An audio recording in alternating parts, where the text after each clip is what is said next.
Australia's changing political climate can give way to a barrage of new elements, which are expected to bring some much-needed developments. One such area that is in dire need of a policy makeover in Australia is climate change. Please subscribe to the channel. I'm Sage for Kalkine Media. With the Labor Party taking the election win, experts are especially hopeful that the country will finally witness some action on climate change. Labor leader and now Australia's Prime Minister, Anthony Albanese, has been clear in expressing his intentions toward climate change, which has been a key ingredient in his election campaign.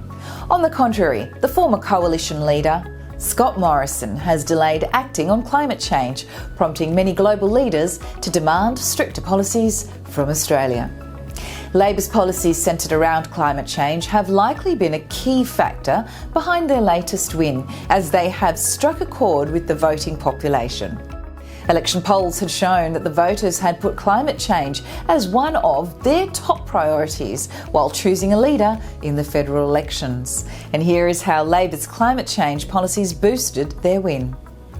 Labor's commitment toward a better climate. One of the key policies introduced by the Labor Party includes its commitment to cutting greenhouse gas emissions by 43% by 2030. The target's higher than the coalition's goal of reducing emissions by 26 to 28%. However, most noticeable are the Labor's programs centred around electric vehicles, or EVs for short.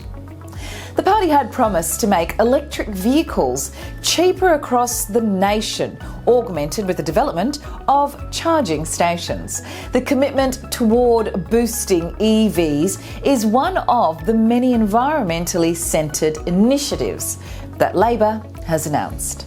Other such initiatives include upgrading the electricity grid, installing community batteries, and investing in green metals. Anthony Albanese's plans to bolster the EV segment include an exemption of many EVs from the 5% import tax and 47% fringe benefits tax. A similar move was adopted by the UK government, which resulted in a rapid increase in EV adoption across the country. The exemptions would only be applicable to those electric cars below the luxury car tax threshold for fuel-efficient cars. The Labor government will be working with industry, unions, states and consumers to develop the first ever national electric vehicles strategy in Australia. And together, these policies will help the electric car discount, which will also boost EV sales and increase their manufacturing across the country. So will EV prices decline under Labor? Much of the population already believes in a shift towards electric vehicles.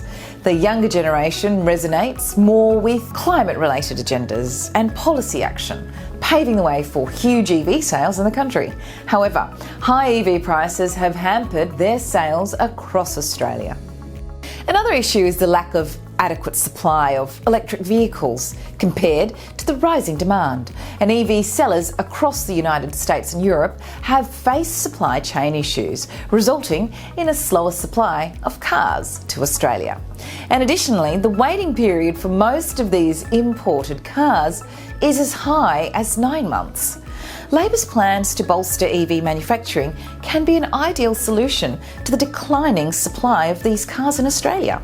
However, the Electric Vehicle Council has estimated that Labor's import tariff reductions could lower the price of a car valuing $50,000 Australian dollars by over $2,000 Australian dollars. And if the same cars provided through employment arrangements, the fringe tax benefits will save employers up to $9,000 Australian dollars a year. Savings would be higher for even more expensive models. If you like this information, please like, share, comment on the video below and subscribe to the channel. Press the bell icon, you'll be notified of the most recent videos from Kalkine. For more articles, head to the website, it's kalkinemedia.com. My name's Sage for Kalkine Media.